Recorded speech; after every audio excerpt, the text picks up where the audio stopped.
c'est une jeunesse lucide qui commence à montrer une autre facette, une autre vision de ce qu'il souhaiterait que le continent puisse prendre. Et je salue cette grande lucidité, cette conscience profonde que l'Afrique a toujours eue, mais qui était cachée.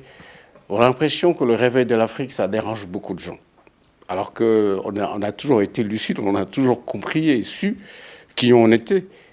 Seulement, à un moment donné, il faut comprendre, ce réveil était tellement souhaité pour que l'humanité sache un peu que ses origines ont été toujours basées sur aussi le continent africain. C'est-à-dire qu'il y a, c'est un continent qui a nourri l'humanité, qui a compris en fait que justement qu'elle ne pouvait pas être à côté, qu'elle devrait aussi, c'est un continent qui a toujours donné justement ce sursaut à ce que l'évolution humaine soit au rendez-vous. Et je pense que les jeunes l'ont compris.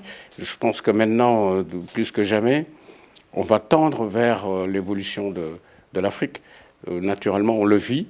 On est en train de comprendre en fait qui on est. Et puis, je pense que c'est dérangeant. Et puis, ça fait partie Ça aussi dérange qui, en fait? Ça dérange aux gens qui ont toujours voulu qu'on tourne le dos à qui on est, ce que nous sommes en fait.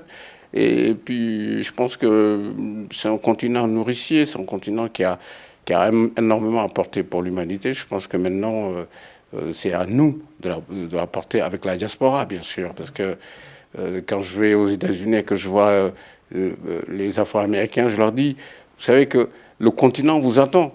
Vous ne pouvez pas laisser la place aux autres, alors que vous-même qui venez de notre source, que vous soyez hors champ. Il faut que vous soyez en harmonie et surtout avec une vision de solidarité et puis surtout de pouvoir aussi communier nos efforts. C'est ça, c'est cette unification-là qui donnera justement la force que l'Afrique a toujours attendue de ses enfants.